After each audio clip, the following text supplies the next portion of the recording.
Every voice matters. Blue Lift is a podcast dedicated to address the issues that affect all of us, with engaging discussions with progressive thought leaders and experts as guests. Here's your host, Peggy Kingsbury.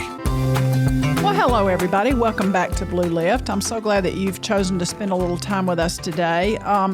We have a repeat guest with us this time. Not many people get that honor, but we have Maryam Abolfazli with us. And I'm so glad to have Maryam back. Some of you remember from our first podcast that Maryam was running for an office, the one currently held by Andy Ogles, who, you know, in my opinion, is just sort of lying his way through life at this point. And we're going to talk a little bit about the race and what you learned from that. But also, I just want to remind listeners about Maryam's background. Maryam is very highly educated, and I won't go into all of her degrees. You can see that in the show notes. But she has really built her career as an international economic and political development professional. And she's worked in Eurasia and the Middle East to assist in improving the political and economic realities of marginalized communities. And in addition, Maryam has founded a nonprofit. She's done lots of wonderful local work. She's a coach and an educator. All of the good things that we look for in people who are just fantastic contributors to society. That's Maryam, if you wrap that up in a package. So welcome back to Blue Lift. You humble me. Thank you. It's awesome to talk to you, Peggy. Another person who's dedicated a lot to your community. Well, thank you. Some days I don't know if I'm famous or infamous, but you know. Infamous, you must be doing something right. That's what my mentor told me. Yeah, making good trouble. If everybody likes you, you must not be really doing anything. That's what he told me. Yeah, that's the truth of it. Well, let's start this off with a topic that you know more about than the average person, certainly more than me, and that is USAID. We've heard so much about that in the news. Some of it has kind of died down a little bit, which I think is sad. Oh, there's your sweet kitty. I have a kitty too, but I don't bring her with me to the studio. Love Zoom calls. So she arrives for the Zoom call. Okay, go ahead. Okay. So let's talk about USAID, what it is, why it exists, and why we should be worried about the current status of USAID. And USAID is the United States Agency for International Development. I always forget what the A stands for. Yes, Agency for International Development. So I'm going to ask you a couple of questions about that, just like the average person might ask you. Why do we care about international development? This is the United States. Aren't we in America first? Yeah. So there's a couple of answers to that, and I will speak to all of them. The first one that is commonly given is the national security one. So how does this connect to national security, you're thinking? Well, if there is immense disease in the world, if there is immense undereducation, if there is a lack of clean water, if there's a lack of, farmable land, if there's a lack of any of those things, that usually leads to conflict. And then when conflict happens, the superpowers of the world are brought in, indefinitely, and as we have been in many areas of the world. And sometimes that conflict can even start to affect us directly, in terms of us being seen as the enemy because someone doesn't have X, Y, or Z, because there is such extreme poverty in their life. And so us making sure that people have very cheap life-saving drugs for HIV, or what's the one you get from mosquitoes? Not tuberculosis. Anyways, yes, there's, I'm going to forget it. Anyways, there's a lot of cheap life-saving drugs that we administered through USAID. Malaria. Thank you. Yeah. that would keep kids alive and safe and allow them to thrive. There were education programs, that we were funding or supporting that allowed kids to stay busy and learn and grow. And there were obviously, environmental and clean water and these types of programs that would allow people to have that. And that just kept the peace essentially. Right. That keeps peace. And many people would see USAID on the many drugs containers that were coming to give them their healthy drugs. They would see it in their classrooms. They would see it on their books. They would see it on the walls. They would see it, anytime you're in one of these areas, you see the branding everywhere. And you're reminded, okay, the United States government is giving this to us. So that's one of the arguments, is that peace is good for everybody. It's good for our economy to keep growing. It's good, keeps everybody in their corners, living and thriving. Once you have conflict, you start looking around at who your enemy is. And they can often trail that back to us if they wanted to. The second reason, and I love that somebody conveyed this the other day, like a policy, it might have been Fareed Zakaria or somebody, that in the end, like we say it's national security, and there is a big component of that, but it's also just like the United States doing the right thing. Exactly. And that is like going out of style really, really fast. And people are like, well, that's a big ticket, a price tag for doing the right thing. No, friend, it's not a price tag. It's very tiny. It's like smaller than 1% of this huge budget that we've got and this deficit that we've got. It's like if you want to, cut your family budget, and I don't know, you cut like your gum budget for the month. You know what I mean? Like that's not going to take care of what's going on with you and your credit card. It's Right. not your gum. You know what I Right. mean? And so that's what that is. And it buys you, a ton of goodwill, and it's the right thing to do. Why is it the right thing to do? Because you, my friend, and I know this is controversial, but the facts are the facts. We are the strongest economy in the world. We are. For now. You might not feel it. I might not feel it. I was interviewing someone that voted for Trump the other day, and I said, and he asked me, what do you feel about the economy under Biden? And I said, look, the economy really depends on whose perspective you're asking. And I'll get back to USAID in a minute, but if you look at our markets and if you look at our GDP growth and the way that our markets are doing, our economy was the best it's ever been when Biden left. Now, did it feel not very good to me, or did it not feel very good to you? Did we have high rents? Was our grocery prices very high? Yes, I'm not negating any of that, but we were the most powerful economy in the world, and that is changing, and we can talk about that. But so for us to be the one superpower in the world and the strongest economy in the world, and to do this goodwill to the world, which was less than 1% of our budget, makes and made a lot of sense. And when you don't do this, you are saying something about your values and the values that you want to model and frame in the world. And that's another part of this conversation. So that's USAID, a lot of good do-gooders, hard workers. I worked directly with them. In fact, I trained 2,000 people and did, I don't know how many trainings across all the time zones. So I would get up at 4:00 in the morning and until 11 p.m. at night, working for USAID, just get this, Peggy, just to train people on how to evaluate the funding that they had been given for their programs.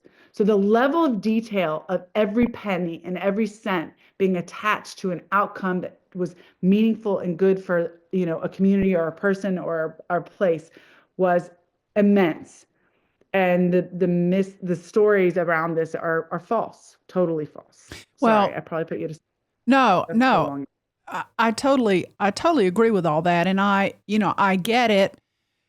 And I mean, my background is in criminal justice, and, there are a lot of studies about the theories of crime, and many of them go back to the broken windows theory, which means that if a neighborhood has come into disrepair, gangs move in, people turn to drugs, et cetera. They just don't care about their lives. They don't care about their neighborhood. They just do all the bad things that criminals do. And so many cities in the U.S., most cities in the U.S., will focus on those neighborhoods and try to get them back to health so that the entire city benefits from that neighborhood being healthy. And so if you just spread that out to the world, then you can see how the very same theory makes sense, And even here in the state of Tennessee, for our listeners who are from Tennessee, we even see this, for example, in how schools are funded, because the counties that are poorer in Tennessee get more money for their schools than the more wealthy counties. Why? Well, because all students in Tennessee matter. And if we have one county that's turning out, graduating students who can't read and write, eventually that turns into the strife that you're talking about, and that turns into crime, and that turns into people who can't support themselves, and they fill up the emergency rooms, and all the things. And so we see the health of everyone in the state as important to the health of everyone else in the state. And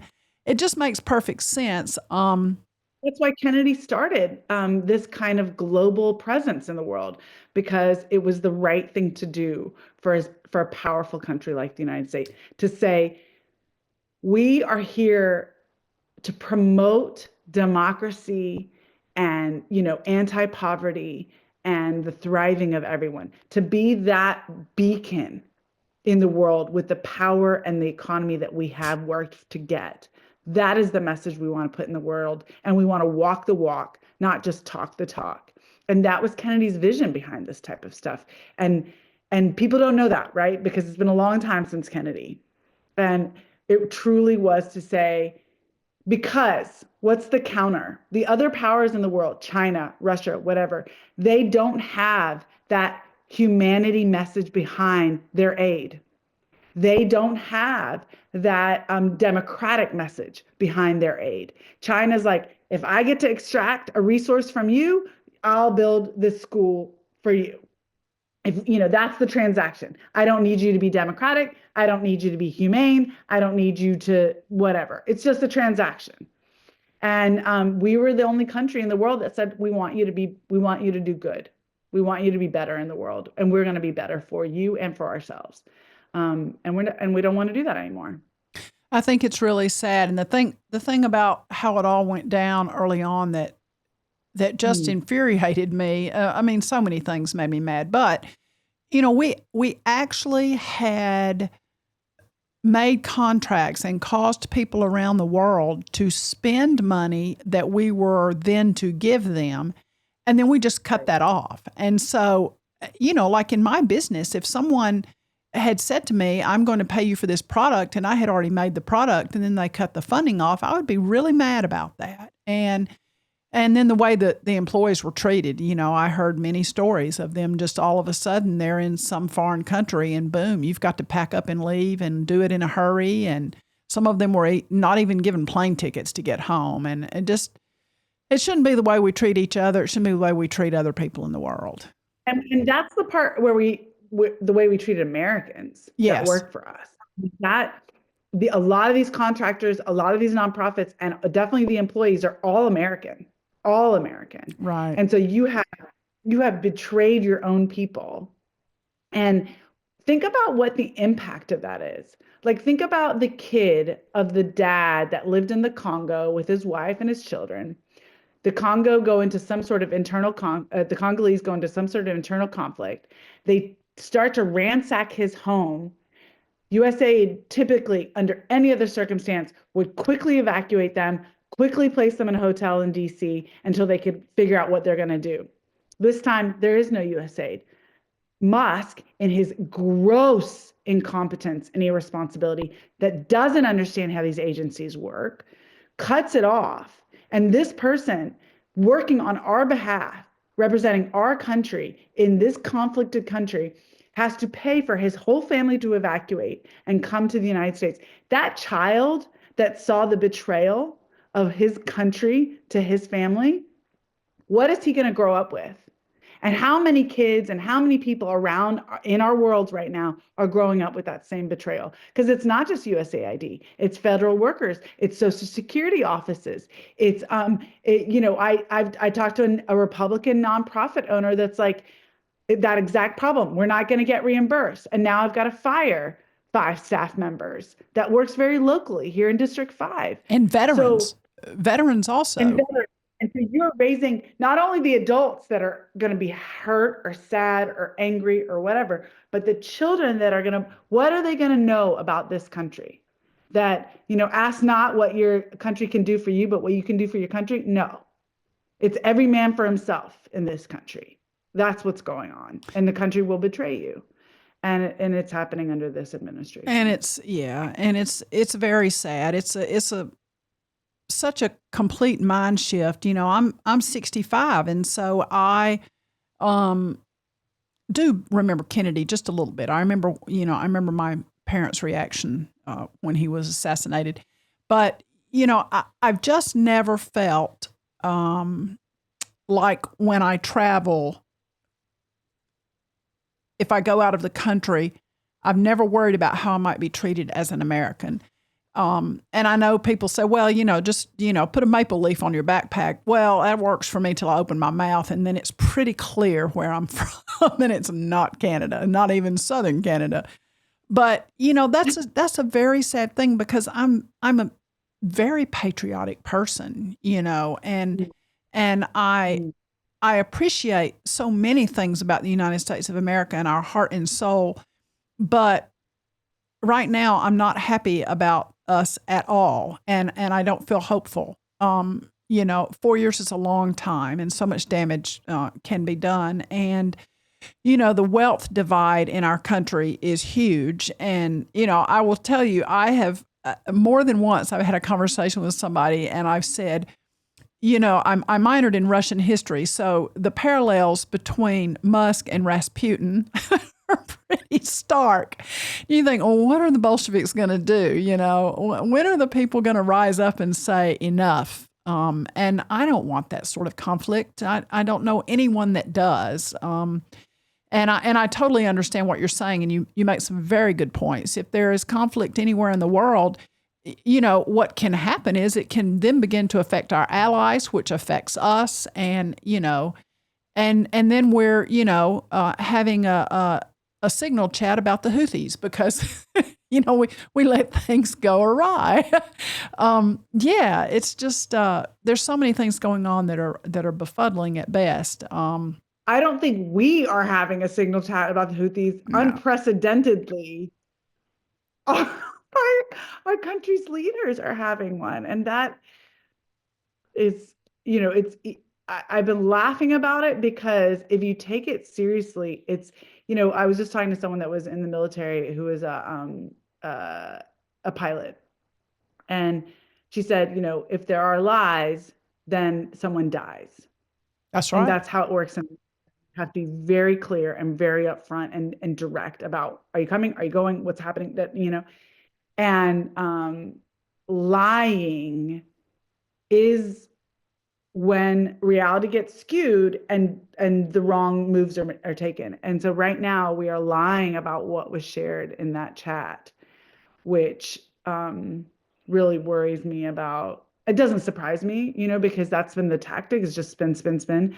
But I think this is the first time that the Republican Party has been, this Republican Party, whatever you call it, the MAGA Party, has been in, President, House, and Senate, and did a mix up like this, a mess up like this, with the kinds of leaders that Trump has decided to appoint this time around, as opposed to last time around, which had more seasoned, civil servants and political appointees in it.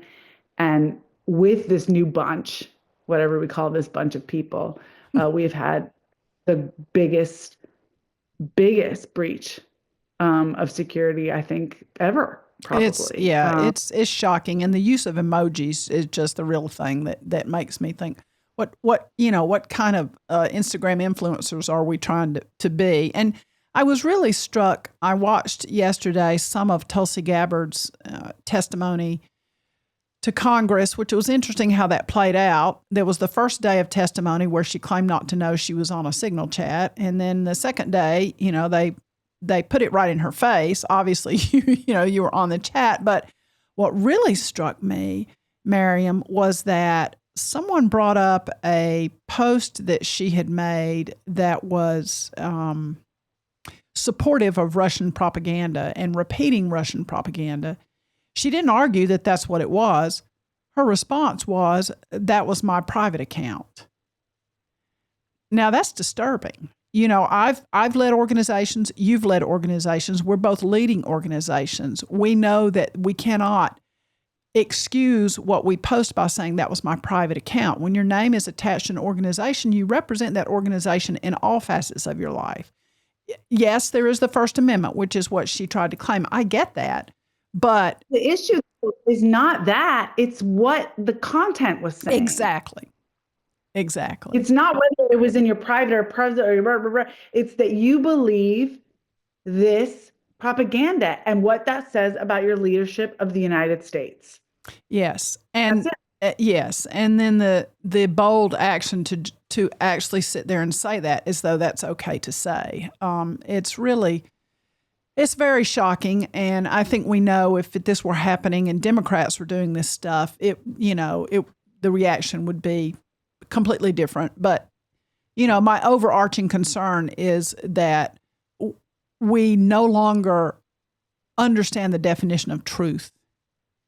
And I had a communication specialist on many episodes back, but she said something very important that this really stuck with me. She said, when we see something and we believe it right away or hear something, are we believing it because we wish it were true?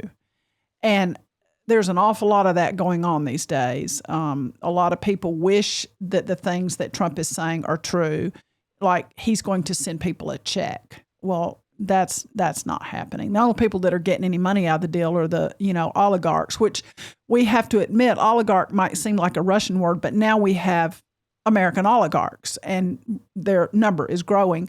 And so I do think a lot of people are wishing things to be true, which kind of goes back to your original point. I understand that there are a lot of pain points for people. I know that times are hard for folks, and I know that people are suffering in lots of ways. In rural areas, healthcare options are diminishing instead of getting better. Health is bad, and it's I've been very fortunate. I've not had a lot of health problems, but when that plagues your life, it just affects everything. Many of the jobs in the rural areas don't pay very well, and so I understand that people want to believe these things. I do understand that he's going to make it better, but just because you wish to believe it's true doesn't mean it's true. Well, let's switch gears just a little bit. What have you been up to since you ran for office, and how has running for office affected what you're doing now? What did you learn? Peggy, the last time I was on your show, we were talking about men and boys. Yes. I don't know if you remember. I do. And that was not the center stone for any Dem campaign. Mm-mm. But that was a really big deal in 2024 elections, men and boys. You're right. The numbers, I heard some numbers the other day, and white men specifically, young men, really drove the numbers. And he made gains in other men categories too. True. Hispanic men, black, marginal, but he made gains. There was a new coalition. And so part of me has thought a lot about going against the grain, which I did to the extent that I felt comfortable or bold enough to do in my campaign, and how much running in rural areas and running in a place like Tennessee requires a person to really have their ear down to the grindstone, really with the community, with the people, hearing what the issues are, conveying my agenda, why I was running, what was important to me, my values, in terms that are accessible and relevant for people's lives. And really going with that rather than whatever consultants or polling or whatever is happening at the national or subnational level. So that was I mostly felt very validated in the race that we ran. But ever since, I've just really thought through that. I have spent time with my son, because that is the thing you sacrifice when you run, is just time with anything, free time. Friends and relationships changed, and really confronting that in hard and nice ways. I went really fast. I declared in April and I went, and it was like 7 months, and I thought that was a short period. But when I resurfaced, relationships had changed, and that was hard, and that's been sad and something I really had to deal with. So some of it hasn't been easy. It hasn't been, it's felt isolated sometimes. When I came back from Afghanistan in 2004, I felt really isolated because I was in this very intense activity, trying to save lives every day, trying to do something that felt very meaningful and purposeful to me. And then I came back to go to grad school in New York, and I just could not connect to the things that were on people's minds, right? And so in a similar way, I have felt very isolated, just coming off of something that was just go, go, go. I worked really, really hard. My team worked, all of us, everybody was working so hard. And then to come down and sort of be like, oh, well, yeah. So and then I am, organizing director at Stand Up Nashville, which is a great economic rights organization that I love. That's local to Nashville, so we do very local city council type stuff, and kept up with all the policy making at the local, state, and federal level. I've continued to use my platform to try to educate and spread awareness and hope and light in what can feel very dark. I started a podcast as well to continue to have, it's called Betray Your Algorithm, and it's to try to bridge some of those conversations that I had, where a lot of progressives do not want to talk to people from the other side, and I am open to it. And so I want to continue and have been continuing to do that, and go on conservative radio and continue to ask folks and tell them where I stand on things. And those conversations are always powerful. I mean, that's a little bit of where I'm at. I don't know. Did that answer what you were looking for? Yeah. And I'm just going to go ahead and ask the question. Are you going to run again? She takes a drink of water. I got to decide. And I know that people are like, come on, decide. What do you got to decide? Well, for some reason, I need space. I need to breathe. I need to feel like I catch up on the things that I dropped the balls on my family, on my son, paying the bills, really regrouping. And so I need some time to do that. So I have not decided. And I know there's people poking their heads and looking at the job and wanting to do it. And it might be a pretty interesting primary, honestly. But I'm giving myself, I don't know, maybe till end of summer to get clear on that. And maybe some people say, oh, it's too late. We got to do it right now. And if that's the case, that's the case. But I'm on my timeline with this. And it doesn't mean that I'm not out in the community. It doesn't mean I'm not spending time in all the counties. It doesn't mean that I'm cutting off any of the incredible relationships I found. And I feel like I'm still in the community, but I got to rebuild so much of what you sacrifice when you do run as a non-wealthy, single person, single mom, so. Oh, I understand that completely. Yeah. And I mean, you certainly gave it your all. I've been contacted by a couple of people who are thinking of running, and I can only imagine in your position how it must feel every time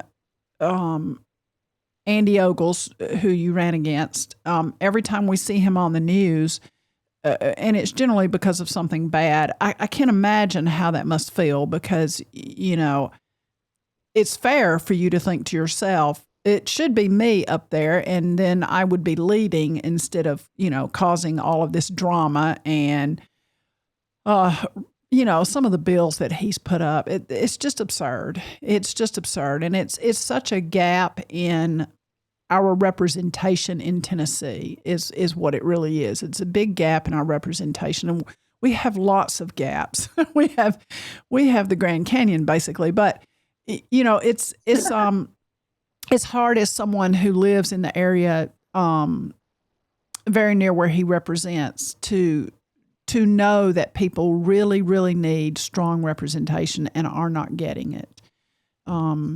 That's very difficult.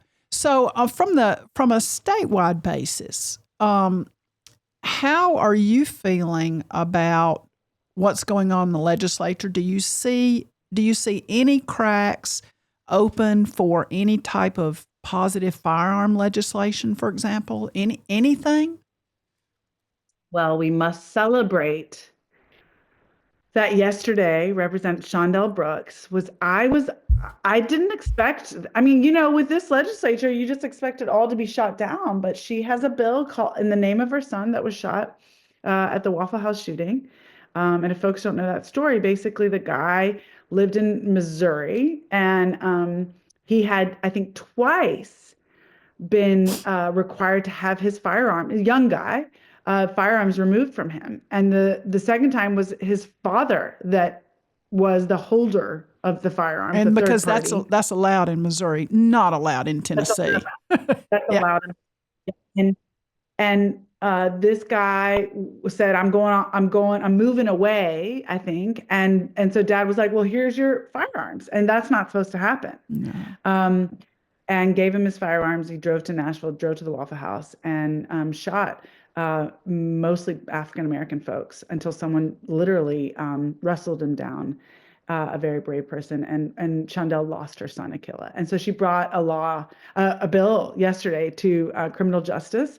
And it said, like, if you have any kind of, if there has been a reason for you to be the firearms to be taken away from you and you're given them, the person who gives them back to you is accountable for whatever crime you commit. And it went past that committee. Now it's got a lot of work to do, but that was really powerful to me. So that was a crack. Today is the 2-year anniversary of the Covenant shooting. And no, we have not seen, not even safe storage. I will say that much of what I spend my time thinking about, because you asked about Andy Ogles as well, and this ties into some of this, is I think about the paradigm shift that has occurred or that is occurring, and how someone like me or our movement or whatever fits in that paradigm shift. And what I mean by that paradigm shift is Andy Ogles is not there to represent people.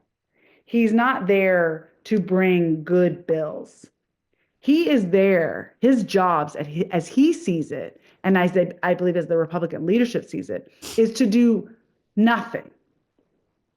And what I mean by that is mostly drum up drama, right? Get on social media, talk about activist judges, act like the victim. I mean, they have power of every branch, but somehow they still need to blame someone. But it occurred to me that we are failing if we think that the people that are voting for him or him understanding his role is to represent or whatever, or defend the Constitution.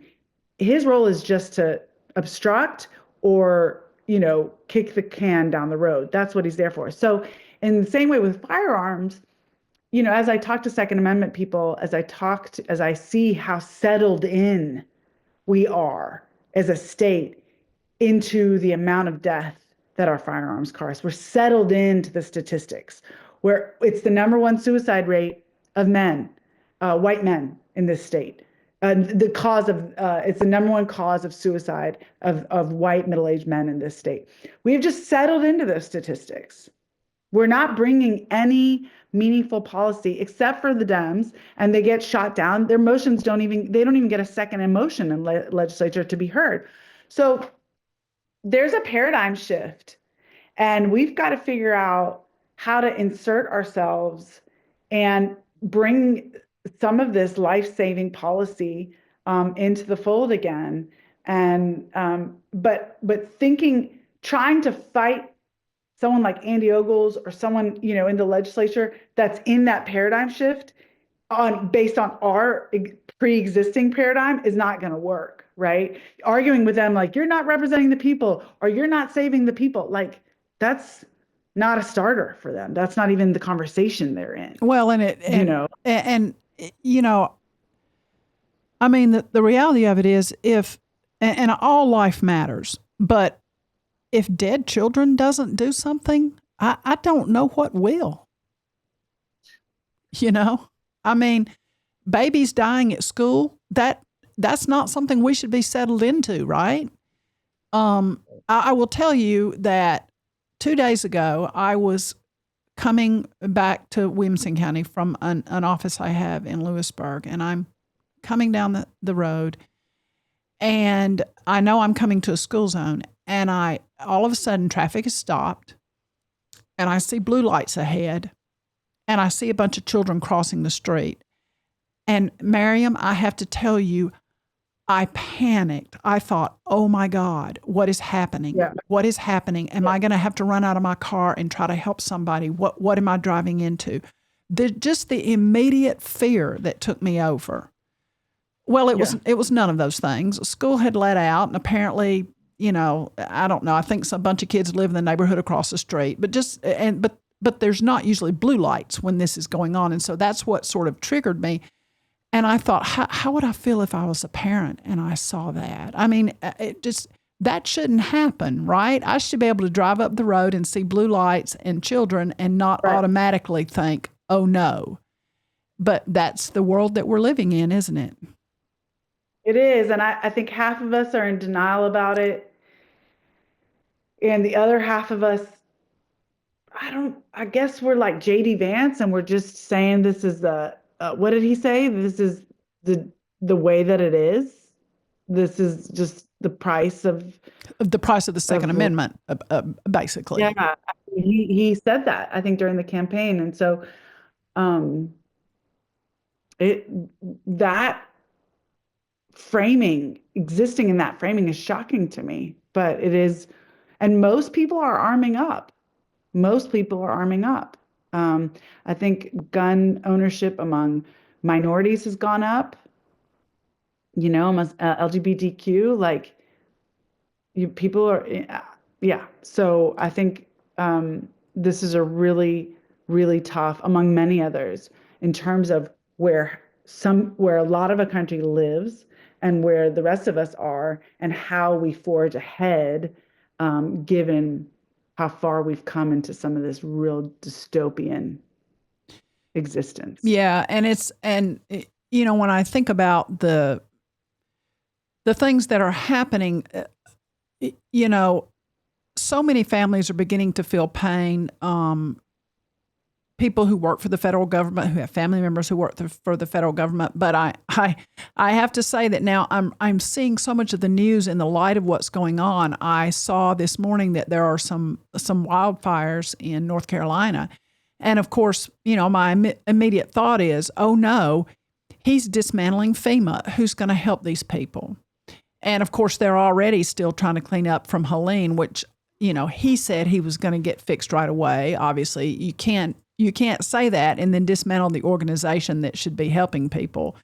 Doing away with FEMA and the CFPB, which is, that's the organization that's supposed to protect Americans from unscrupulous finance companies, et cetera. And where I work in a rural area, I see people become victims of payday loan places and all of that. And to just do away with that and not put a watchdog there is shocking to me. That's very bothersome. When I take my annual training for my job, and I know you've probably had jobs that are similar, all of that compliance training will often go into money laundering and elder financial abuse. And my employees laugh now because I'm actually in the elder class. But, I guess when we take our training next year, none of that has to exist, because apparently it's just, an open season on people. And that's very sad to me. Very sad that we're removing a lot of those safety nets for folks, particularly elderly people who get sucked into a lot of these things. Well, let's talk a little bit about what you think, and this is a question I've been asking a lot of guests. What do you think needs to change about our messaging as progressives to actually move the needle? I think that messaging, sure. Um, More importantly, messaging gets good when you are honestly curious about who you're messaging to. Mm. So I think that we can be like, okay, let me put on a plaid shirt and go down to the farm and tell them I love whatever food and whatever song and whatever. And it's still not going to be bought if you're not if you're not authentic and if you're not actually interested in knowing who that person is that you're going to talk to or what they're about.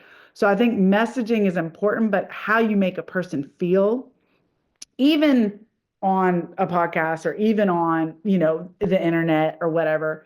And so some of this Joe Rogan fascination or whatever it is basically just like how a person feels listening to them. Like, oh, this person's like me. This person's, whatever it is, the feeling you get. Messaging wise, it's got to be way simpler. CFPB, is that what it's called? Yeah. That is a great example of flawed, failed messaging. There was no messaging, but it was such an important work that was being done, and nobody knows about it. Nobody knows what it did. And it was so just for taken listeners, the Consumer Financial Protection Bureau, which as consumers, we have enjoyed for many years some protection from entities who seek to do things like charge $25 for a bounce check, and then the next one is $50 and so on, or compound the interest in ways that people don't understand, or have finance papers signed for a car, for example, with a bunch of hidden stuff in there. We've had the CFPB to regulate some of that stuff. Yeah, Elizabeth Warren created it. It was her brainchild. It came out of 2008 mortgage crisis, and it's been really, really helpful. But they've just been working, and not really messaging about it. So, tell someone, tired of that 25% APR when XYZ happened? We got rid of it. Right. You know what I mean? Message loud and blunt and clear. Tired of that. I left Bank of America because of that overdraft thing. It was bankrupting me. Like every time something, $50, $25. Tell the world that. Tired of that $25 fee? You can thank us for getting rid of it. Just Dems are really bad at bluntly saying the thing. There is an eliteness. There is a complication. There is a complexity that has really failed to convey. As someone who ran on the ticket, I had to learn that for myself. Like, make it simple. And then sometimes when you make it simple, you're like, this doesn't even matter to people. Why am I even talking about this? And then you start to get it like, what does matter to people? So telling someone that you're going to give them a $10,000 grant for being a small business owner, guess what? They don't care. The child tax credit, which I loved and I benefited from, don't care. But maybe call it something else. Your $400 monthly check for being a good parent, for giving it a go. You're giving it a go check. You know what I mean? Yeah. Instead of walking around saying the child tax credit, your grocery check. We're going to give you a grocery. If you got kids, we're going to give you a grocery check. This kind of stuff. Really figure out, like, go out there and talk to people and see if this is actually even mean anything to them. So I think there has been kind of this overcomplication, too many people involved, too many, trying to hone in on the message, blah, blah. It's got to be authentic. It's not got to be that complicated. And you got to be willing to let go. I remember there's so many people that were like, this is the thing, Maryam. And I was like, when I say that thing in a room, nothing happens to people's faces. When I say this thing in a room, everybody's lined up to talk to me about it. So even though my comms people were telling me from fancy cities, this is the thing, that's not what the vibe I was getting. That wasn't the energy. You know what I mean? So read the energy, read the vibe. Like, yeah, put yourself out there. I think that's what it's about, really. I think you've got to be authentic, so you can't fake it. So we can't put people forward that are trying to be, whatever. You got to just be who you are. I think that's really appealing to people. I agree, and I like the way you reference keeping the message simple and really just being willing to say what the thing is, which is, I think, there's so much smoke and mirrors now, There's one more thing I loved. I did this thing. Alexis, who was on my campaign, who's incredible, showed me that there was a name for it and there's research for it. And it's called bypassing. And I think Dems really need to get better at that. So basically, instead of being like, okay, Peggy, you believe that immigrants are the cause of all bad things in our country and our state, I'm going to fact vomit to you and set you straight. So they provide $7,000 million in taxes. They are the hardest working people in the world. They're 20% of the construction workforce. Just facts, facts, facts, facts, facts. I've lost you by doing that. Facts don't work. But if I bypass and I say something like, well, I tell you what, the immigrants in my community have what's something I was going to say something like brought property values up because they bought in all in my neighborhood, and that has been great for my resale value. So I've benefited financially significantly. So I've come to a place that probably you agree with on like an issue without bringing up all this other crap that maybe you do or you don't agree with. So bypassing is basically making sure that, like, coming together on an issue that maybe isn't on, we don't agree on all the other things, right? All the emotional things, but property values or, religious values, or I don't know, just so that you're not trying to be a know-it-all and you're not trying to throw facts down someone's throat, but you can actually agree on something based on something pretty random almost.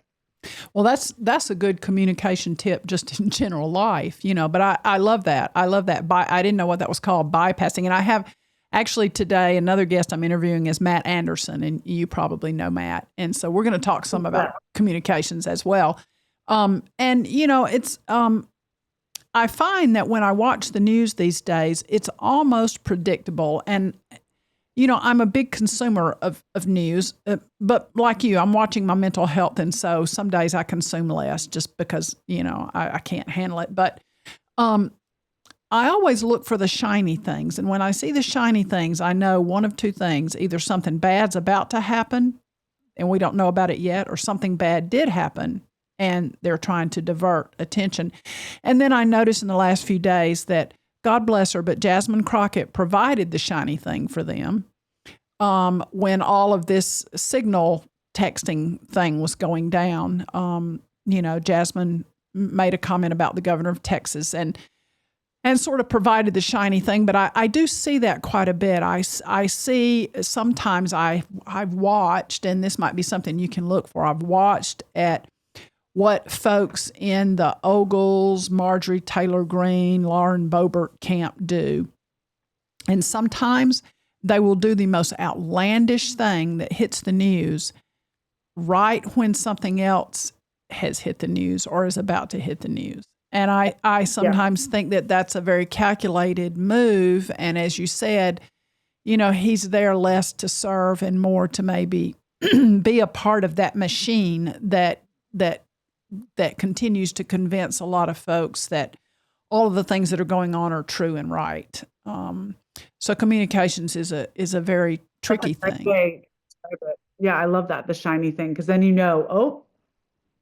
something's about to spin out of control. Yeah. And usually, and also, and I'm sure you know this, but Friday night is the time when a lot of this stuff breaks. If there's a Hollywood couple divorcing, they're going to announce it on a Friday evening because nobody's going to pay attention to the news over the weekend as they're thinking. And sometimes, sometimes Trump will I call it a Trump dump. Sometimes we'll get a Trump dump.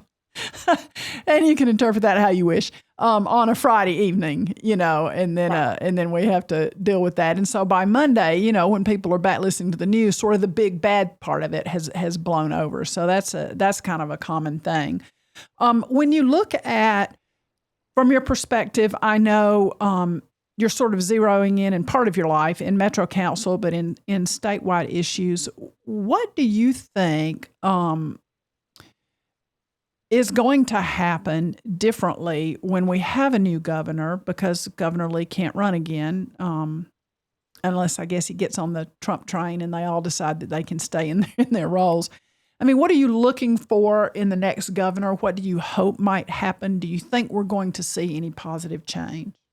I have been interested in this legislative session how conservatives among themselves and the news, conservative news, calls some of the legislators rhinos, some of the Republican legislators Democrats, and some of them as true Republicans. Like they are distinguishing for themselves these three categories. And so, and I have been in votes, or I've watched votes where they have broken rank with each other. This undocumented children, you're seeing breaking of ranks. Vouchers, you saw breaking of ranks. Lots of different issues. People are not voting as a monolith. And I'm curious if somehow being in power from top to bottom has allowed for a little bit more expression, like not being on the defensive has allowed for a little bit more expression of what people care about. I don't know. I mean, that's thinking probably too far into it. Well, no, but I mean, that makes perfect sense, because when they do have the supermajority, they can afford to lose some votes. And when they can afford to lose some votes, you're going to see some of them break ranks. Now, sometimes I think it's calculated who gets to break rank this time, and depending on, but I do think that some of them break ranks when they know that an issue is really super important to their constituents. And, with a supermajority, they can afford to give up a few votes. It's gonna happen. Yeah. And some of them are playing into the larger game, political game, Mm-hmm. and some of them are just believers in their community. Like they don't have ambitions beyond their communities. They're never going to leave. And so I think that if and when we get a Republican governor, given our numbers right now, if it's a Marsha Blackburn, if it's a John Rose, it'll be different between the two of them. Rose seems a little bit less extremist in terms of, I mean, I think his policies are pretty MAGA, but he's not out there doing the dance in the same way that Ogles and Marsha do for Trump's, bidding. But I think it'll be more of the same. What I'm really interested in, and I is after a while, when you're in power, you have to start governing.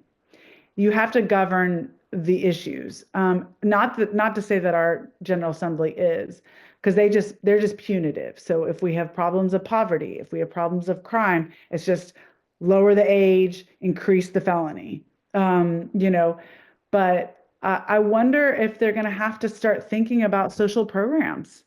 What do you do about housing? What do you do about kids in foster care and at DCDS?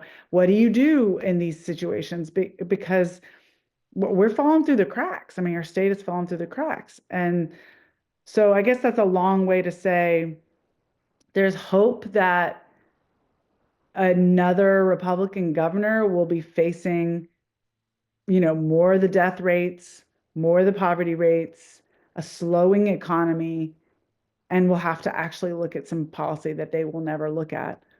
And or they'll just be very emboldened from top to bottom and do nothing for the state, as many of them have chosen to do. Well, I think your first take is probably spot on, because as federal money doesn't flow to the state like it has been, then I think those areas where we are weak, it truly will open up as a crack, and then the Tennesseans will begin to say, "Hey, wait just a minute," I think there could be some tough voucher times. Money. Yeah, and voucher money. Yeah, voucher money. All the promises made, promises made, promises kept. Yeah. Lose. I mean, public education is going to lose money. No, however you look at it. Right. Right. Well, this has certainly been interesting. I appreciate you taking time out to spend with me, and I want to have you back in a few months and catch up on things. And when you make your decision about running or not, we want to talk about that. And in a few months, the session, as I tell my friends, the session will end. Believe me, and I guess there's rumors here in Tennessee it's going to end right before the big trial comes up, because apparently a lot of our legislators have been subpoenaed to a trial of a fellow legislator for non-Tennesseans, and so I think they want to get out of town before that happens. But the session will end, and the smoke will clear, and then we can sit back and look at what happened, and so we'll have you back, and we can talk about some of those things, and keep fighting the good fight, right? Keep working with the Metro Council to make sure that the state doesn't try to run their business, which I think is just bizarre. Yes. And it's always good to see you. And again, I have to say, you brought so much light and energy to the race, and you did make a lot of people feel seen and heard. And that's a gift that Maryam has, and I appreciate you sharing that with us. Thanks. We're going to keep shining our lights. Don't let it get dim. That's my message. Don't let it get dim. That's right. That's how they win. And here at Blue Lift, every voice matters. Good to see you, my friend. Thank you so much. Bye. Bye-bye.